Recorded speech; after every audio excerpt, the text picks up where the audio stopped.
मुताबिक जो रशिया से ऑयल आया है, पहली कंसाइनमेंट 45,000 टन, वो पहले इंडिया गया, गुजरात में, वहाँ पर वो रिफाइन हुआ और वहाँ से रिफाइन होने के बाद यूएई और यूएई से वो पाकिस्तान आया। भाई आप इसको स्टडी करें, सबसे पहले ये डायरेक्ट वेसल जो है ना रशिया से ये पाकिस्तान आया है, आके फिर वही बात कर रहे हैं कि इंडिया से आया। भाई इंडिया से आया, इंडिया में कुछ चीज़ उसने नापाक हो गया। पाकिस्तान की जो सिचुएशन है वो ये है कि यहाँ पे किसी को कुछ पता नहीं क्या हो रहा है। अभी हमने फॉर एग्जाम्पल रशिया से तेल लिया है, तो हमारे जो मिनिस्टर ऑफ एनर्जी हैं वो कहते हैं हम क्यों बताएंगे कौन सी डील हुई है। बड़ी बड़ी कंपनियां भी शेल पेट्रोल जो है, शेल पेट्रोल पंप वाले, वो अपने यहाँ से बिजनेस को वाइंड अप करके पाकिस्तान से खत्म करके जा रहे हैं। हम निकम्मे हैं, हम इनकॉम्पिटेंट हैं, हम डोसाइल बन गए, हमने अपनी इंडस्ट्री को खत्म कर दिया। बात करेंगे महंगाई की, जिसकी शरह 35% की सतह पर पहुंच गई। महकमा शुमारियात ने आदाद-ओ-शुमार जारी कर दिए। गुज़श्ता साल की निस्बत आटे, सुई गैस, चाय की पत्ती और सिगरेट की कीमतों में 2 गुना से जायद इजाफा रिकॉर्ड किया। बड़े जो हमारे इंडस्ट्रियलिस्ट हैं वो भी अब कहने पे मजबूर हो गए हैं कि जी इंडिया के साथ अपने रिलेशन को बेहतर बनाए, तो हमें इस पर फौरी एक्शन करने की जरूरत है, वरना फिर जब वक्त गुजर गया तो फिर हम हाथ मलते रहेंगे। इंडिया से जब ये तेल निकला है तो इसकी कीमत थी $69 पर बैरल, तो मतलब इंडिया ने इसमें $17 कमाए। कि अगर गुजरात में वो रिफाइन हुआ है तो क्या वो डायरेक्ट इंडिया से पाकिस्तान नहीं आ सकता था? हमें यूएई लेकर जाने की और वहां से पाकिस्तान लेकर आने की क्या जरूरत थी? क्या वो पहले मुसलमान होने गया था?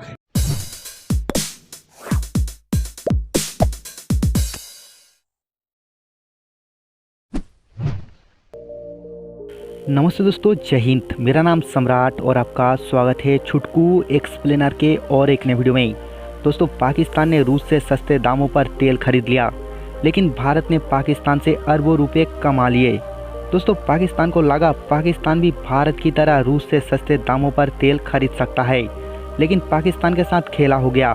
रूस से कच्चा तेल सीधे पाकिस्तान ना जाकर ये तेल भारत के गुजरात पहुँचा और गुजरात में ये तेल रिफाइन होकर यूएई पहुँचा और यूएई से फिर पाकिस्तान पहुंचा और ये तेल रिफाइन करके भारत ने प्रति बैरल $17 कमा लिए। ये सारी बातों का खुलासा किया है पाकिस्तान के बड़े पत्रकार वकास ने, और उन्होंने कहा रशियन ऑयल रिफाइन करने के लिए पाकिस्तान के पास कोई रिफाइनरी नहीं है। और दोस्तों, पाकिस्तान ये तेल एक्सपेरिमेंट के लिए मंगाया था कि हम पहले इस्तेमाल करेंगे फिर तेल लेंगे, लेकिन इससे पहले पूरे पाकिस्तान में ये ढिंढोरा पीट दी गई है कि हमने अमेरिका के नाक के नीचे से रशिया से कच्चा तेल खरीद लिया, वो भी भारत की तरह सस्ते दामों पर। जब पाकिस्तानियों से ये सवाल पूछा गया कि ये तेल रशिया से ना होकर भारत से आया है, तब पाकिस्तानियों का गुस्सा फूट पड़ा।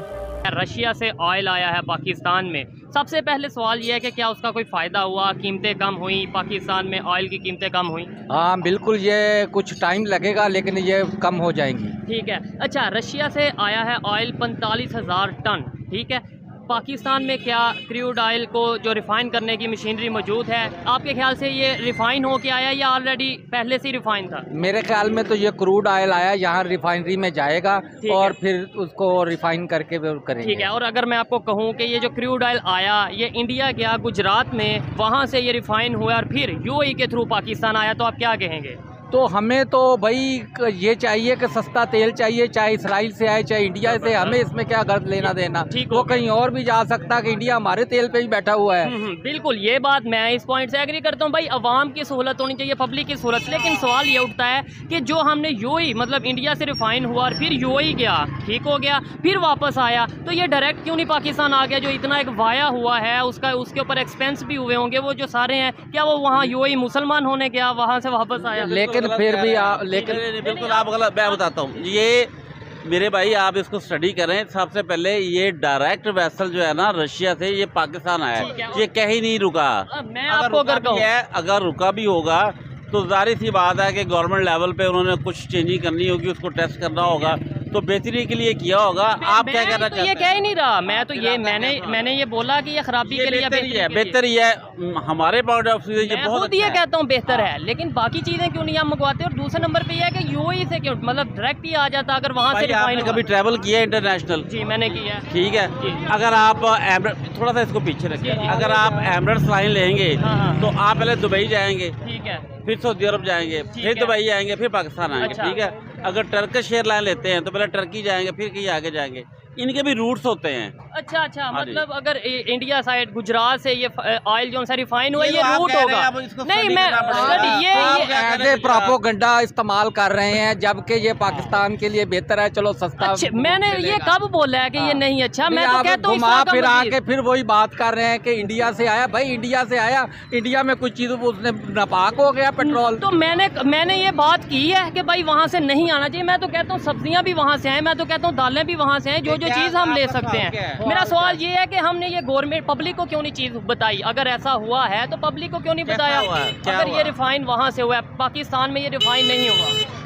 नहीं, कहाँ रिफाइन हुआ है? ये इंडिया में, गुजरात में। तो इधर इनके पास मशीनरी नहीं होगी, हो जाएगा। तो अच्छी बात है, अटक रिफाइनरी वैसे है, लेकिन मेरा ये सवाल नहीं, आप मेरे सवाल को गलत समझे कि भाई इंडिया से क्यों है। मैं तो कहता हूँ आए, जो चीज़ पब्लिक के फ़ायदे के लिए वो हो, चाहे वो फ्यूल है, चाहे टमाटर है, हो। लेकिन मैं ये कह रहा हूँ बाकी चीज़ें बंद की। और दूसरे नंबर पे बड़ा इशू ये है कि यूएई से, कि मतलब इंडिया से डायरेक्ट यहाँ आ जाता। मेरा सिर्फ सवाल ये है, मैं हमने इंडिया से थोड़ी लिया, हमने तो रशिया से लिया। ठीक हो गया। हाँ, चाहे वो इंडिया से रिफाइन हो या जहाँ से भी हो, इशू नहीं है। जाहिर सी बात है, अगर रिफाइनरी इधर वो कैपेसिटी नहीं है तो उधर से हो जाएगा। ठीक हो गया। क्या समझते हैं इससे भी बेहतरी होगी जो ऑयल आया है? आपके बेहतरी होगी, ऑफ कोर्स बेहतरी। जब ये इंडिया आया, इसकी कॉस्ट थी $52 पर बैरल। इंडिया ने उसकी रिफाइनिंग की, no doubt about it. India ने रिफाइन किया इसको, इसमें से पेट्रोल अलग किया, डीजल अलग किया, अलग चीज अलग की, और फिर उसके बाद इसे गल्फ भेजा, यानी कि यूएई, और फिर वहां से वो पहुंचा है कराची। इंडिया से जब ये तेल निकला है तो इसकी कीमत थी $69 पर बैरल। तो मतलब इंडिया ने इसमें $17 कमाए हैं। यही तो, इसे तो बोलते हैं मोदी जी का चमत्कार, गुजराती का चमत्कार। गुजराती यहाँ पे भी कमा गया, रिफाइनिंग हमारी थी, हमने काम किया। और यही तो रीजन है कि इंडिया तेल खरीदता है और तेल खरीद के उसकी रिफाइनिंग करता है, रिफाइनिंग करके यूरोप भेजता है। जो यूरोप हमसे बोल रहा था कि रशिया का तेल मत खरीदो, वो अब हमसे खरीद रहा है वही रशियन ऑयल।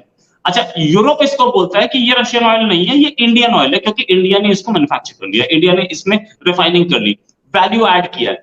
यही चीज अगर पाकिस्तान के हिसाब से बोली जाए तो बिना 370 दोबारा लगे या कश्मीरियों को धोखा देके इन्होंने ये तेल हमसे खरीद दिया, क्योंकि ये तो इंडियन ऑयल है ना। अगर यूरोपियन स्टैंडर्ड से चले तो यूरोपियन स्टैंडर्ड तो ये मानते होंगे ना। तो यूरोप ये मानता है कि ये तेल इंडियन है, तो अगर यूरोप मानता है तो पाकिस्तानी से रशियन तेल मानता है, रिफाइनिंग इंडिया से हुई। ठीक है, वेल्थी लोग जो हैं उनकी जो क्रिएशन हुई है उसमें भी कौन से ट्रेड हैं और कौन से लोगों ने माल ज़्यादा बनाया है। तो आपने मुझे बताया कि पाकिस्तान में जो लोग टॉप 3 के हैं वो प्रॉपर्टी का काम करते हैं, जिन्होंने पैसे बनाए। लेकिन इंडिया में जो टॉप 3 में आए बिजनेसमैन वो टेक में थे, हाई टेक में थे, यानी जिससे कौम को फ़ायदा, जिससे ऐसी इंडस्ट्री को प्रमोट किया उन्होंने जिससे लोगों में रोज़गार, नौजवानों को दुनिया में आपके।